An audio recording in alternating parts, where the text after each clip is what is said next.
J'ai garé ma Toyota Camry de 2010 entre la Ferrari de mon cousin Marcus et la Mercedes de ma sœur Victoria, sachant déjà ce qui m'attendait. Le dîner annuel de la famille Thompson ressemblait plus à une compétition de richesse qu'à une véritable réunion de famille, et j'avais toujours le rôle de la perdante désignée. Rajustant ma simple robe noire, achetée toute faite chez Nordstrom, et non pas faite sur mesure comme celle de Victoria, je pris la bouteille de vin que j'avais apportée. Un château Lafite Rothschild à $2000. Pas que quelqu'un le remarquerait. Ils avaient déjà tout décidé à mon sujet en fonction de ma voiture. Julia. La voix de ma mère résonna à travers l'allée de son immense demeure. Tu es en retard. Puis, oh, tu conduis encore cette voiture. Je forçai un sourire. Bonjour, maman. À l'intérieur, les suspects habituels étaient déjà rassemblés. Victoria exhibait son dernier bracelet en diamant à notre cousine Emma. Marcus parlait à voix haute du succès récent de son fonds spéculatif, et Patricia critiquait les choix de vie de tout le monde en sirotant du champagne hors de prix. Jules, lança Marcus, utilisant le surnom que je détestais. Toujours coincé dans ce boulot de start-up?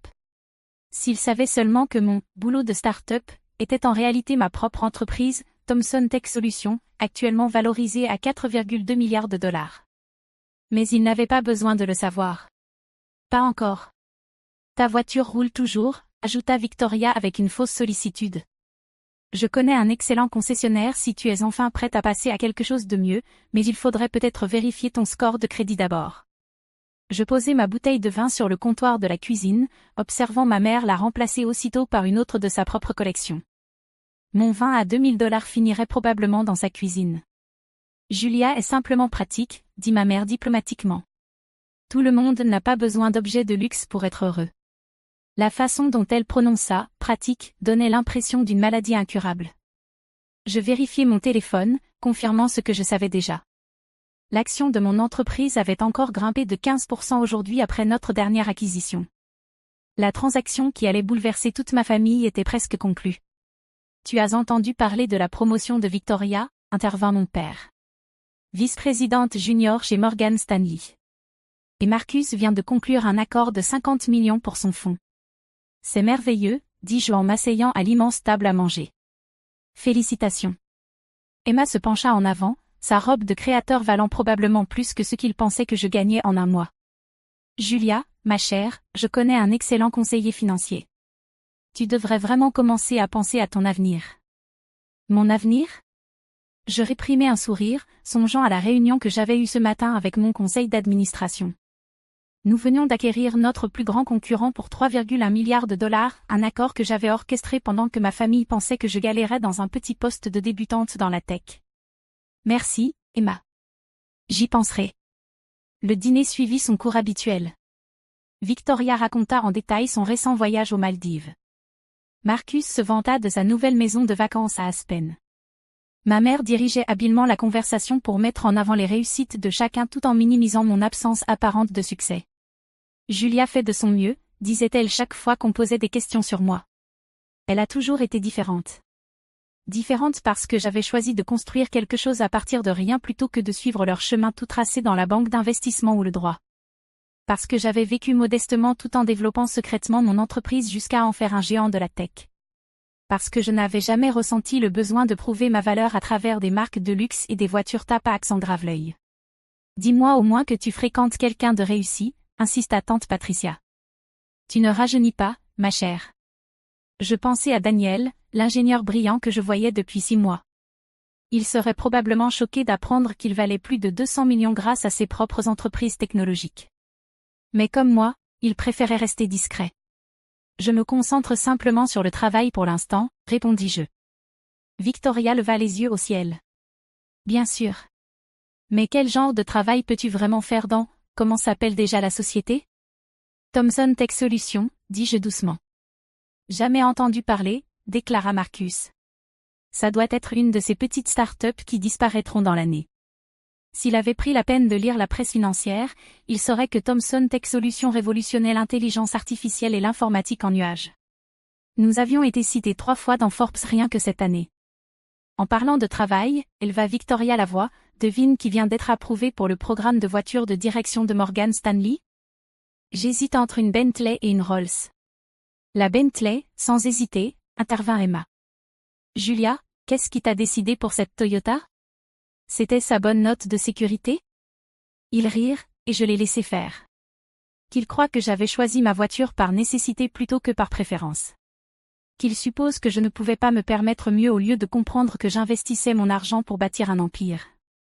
La Camry est fiable, dis-je simplement. Oh, ma chérie, soupira ma mère. Tu sais que ton père et moi pourrions t'aider pour l'acompte d'une voiture plus appropriée pour une Thompson.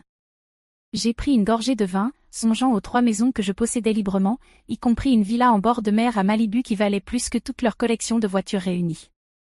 Je vais bien, maman. Vraiment, insista Victoria. Je veux dire, regarde tes vêtements, ta voiture, ta situation entière. Tu ne veux pas plus de la vie? Je pensais à la capitalisation boursière actuelle de mon entreprise, aux milliers d'employés qui comptaient sur moi, aux innovations technologiques que nous développions et qui allaient changer le monde.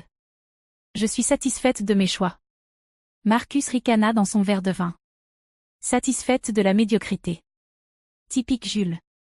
C'est alors que mon téléphone vibra. L'identifiant de l'appel affichait le nom de mon assistante Angela.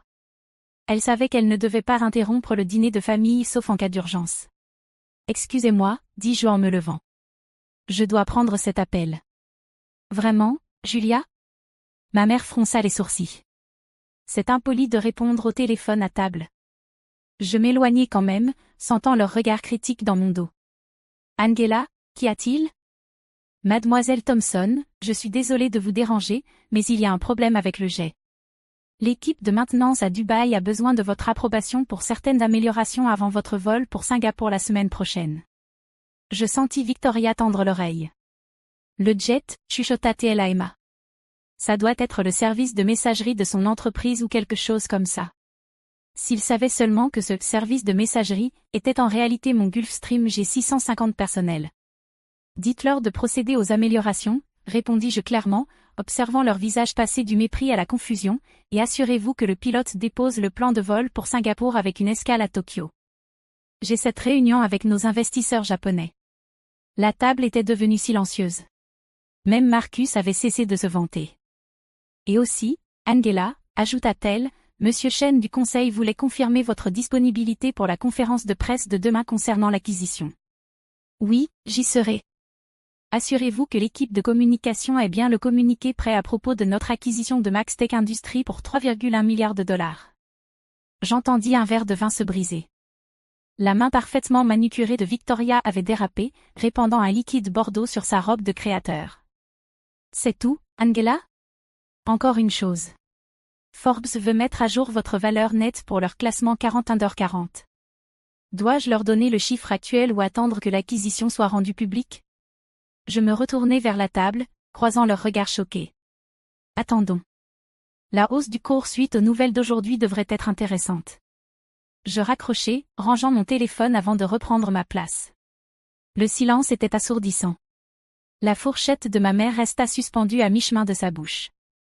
Le sourire suffisant de Marcus avait disparu. Emma pianotait frénétiquement sur son téléphone, sans doute à la recherche de Thomson Tech Solutions. Julia parvint enfin à dire mon père, c'était quoi cette histoire de jet? Je pris une nouvelle gorgée de vin, savourant l'instant que j'attendais depuis toutes ces années. Oh, je n'ai pas mentionné? Je dois écourter le dîner. J'ai un vol à prendre. Le silence qui suivit aurait pu briser du verre. Victoria fut la première à reprendre contenance, sa robe tachée oubliée. Tu mens, accusa-t-elle, la voix stridente. C'est une sorte de blague. Je ressortis mon téléphone, ouvrant l'application Bloomberg. Thomson Tech Solutions. Capitalisation actuelle, 4,2 milliards de dollars. PDG, Julia Thompson. Je fis glisser le téléphone sur la table. Vérifiez par vous-même. Marcus attrapa l'appareil, les mains tremblantes. Ce n'est pas possible. Tu n'es rien. Tu conduis une Camry. Parce que je le choisis, répondis-je calmement. Contrairement à certains, je n'ai pas besoin de voiture de luxe pour prouver ma valeur. Emma continuait de chercher frénétiquement. Oh mon Dieu, murmura-t-elle. Elle dit la vérité. Julia est dans le Forbes 30 Under 30. Elle est passée sur CNBC. Il y a des articles partout sur elle. Le visage de ma mère était devenu livide. Mais pourquoi ne nous l'as-tu pas dit? Toutes ces années. Cela aurait-il changé quelque chose, demandai-je, repensant à tous ces dîners où il m'avait ignoré, rabaissé, traité comme l'échec de la famille. Vous ne m'avez jamais demandé ce que je faisais réellement. Vous étiez trop occupé à vous vanter du poste de débutante de Victoria en banque ou du petit fonds spéculatif de Marcus. Petit, s'étrangla Marcus. Je gère 50 millions. Je ne pus m'empêcher de rire. C'est mignon. J'ai signé 100 millions de primes rien que le trimestre dernier. Mon père se racla la gorge, ses instincts d'homme d'affaires reprenant enfin le dessus. Princesse, peut-être devrions-nous discuter de quelques opportunités d'investissement maintenant que nous connaissons ton succès. Non, le coupai-je fermement. Je ne suis plus votre princesse. Ça s'est terminé le jour où vous m'avez dit que je faisais honte à la famille en créant ma propre entreprise au lieu de rejoindre Morgan Stanley avec Victoria.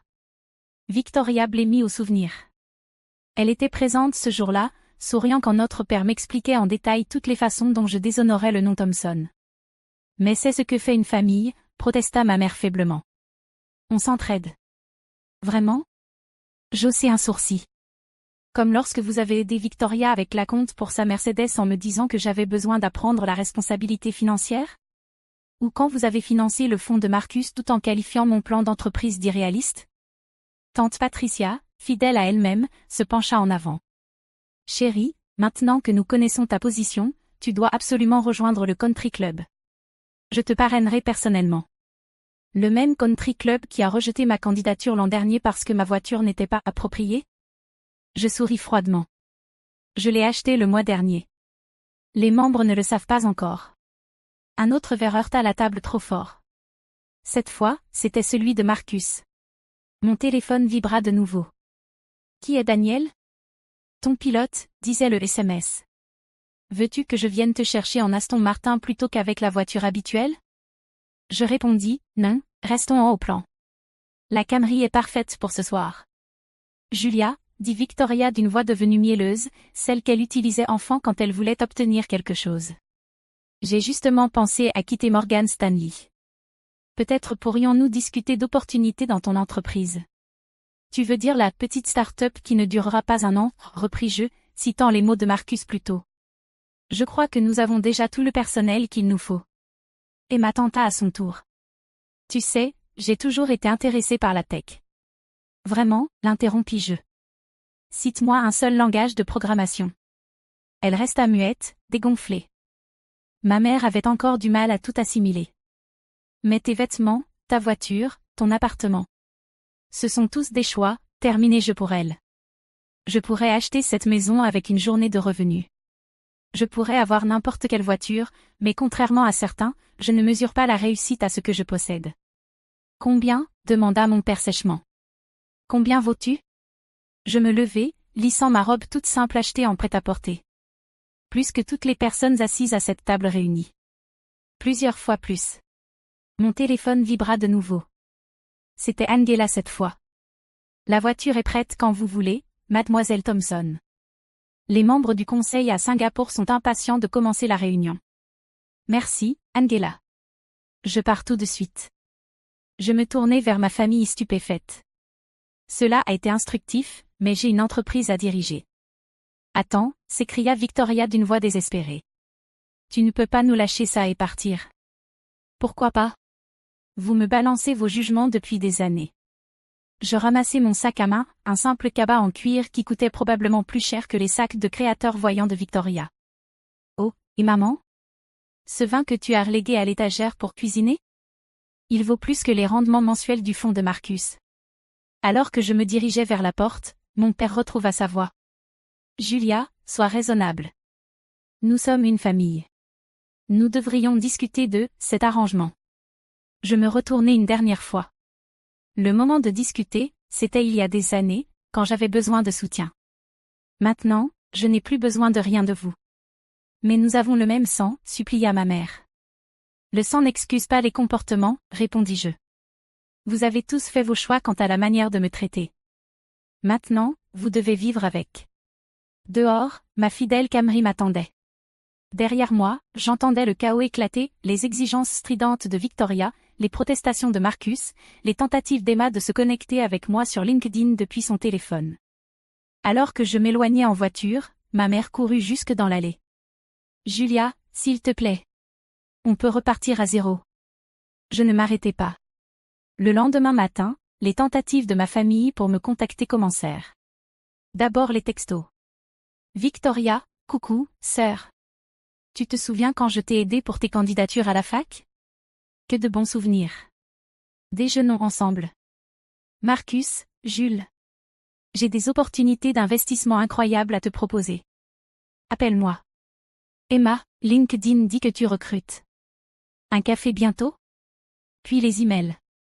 Maman, chérie, j'ai réfléchi à tous les merveilleux souvenirs que nous pourrions créer ensemble maintenant. Papa, princesse, discutons de la manière d'intégrer ton succès à l'héritage familial. Je les transférai tous à mon assistante avec une seule instruction, ajouter à la liste débloquée. Lors de la conférence de presse annonçant l'acquisition de Maxtech, une journaliste me demanda pourquoi j'avais un mode de vie si modeste malgré ma fortune. Le succès ne se mesure pas à ce que vous possédez, lui répondis-je. Il se mesure à ce que vous construisez. L'histoire fit les gros titres, la milliardaire secrète de la tech, la PDG qui conduit une Camry. Victoria la vie et tenta une nouvelle approche. J'ai toujours su que tu étais spéciale, sœur. Tu te souviens comme je te prêtais mes vêtements? Je m'en souvenais. Je me souvenais aussi qu'elle racontait à tout le monde que je ne pouvais pas m'acheter les miens. Marcus tenta de présenter son fonds à mes administrateurs, ayant d'une manière ou d'une autre trouvé leurs coordonnées. Ils envoyèrent sa proposition directement dans les spams. Ma mère rejoignit tous les conseils d'administration de fondations qu'elle pouvait trouver, soudainement passionnée par le soutien aux jeunes entrepreneurs. Elle prit soin de mentionner sa fille PDG à succès à chaque réunion. Mon père essaya de tirer parti de ma réussite dans ses cercles d'affaires, prétendant qu'il avait toujours soutenu la vision de Julia. Ses collègues, qui connaissaient la vérité, se contentèrent de sourire poliment. Un mois après ce dîner, je reçus une invitation au gala caritatif annuel de la famille. La note indiquait « Invité d'honneur spécial, Julia Thomson, visionnaire de la tech ». Je répondis simplement « Impossible d'y assister ». Engagement à Singapour. En réalité, j'étais en ville ce week-end-là, travaillant depuis mon bureau en pantouse tandis qu'il posait pour les photos en prétendant avoir toujours cru en moi.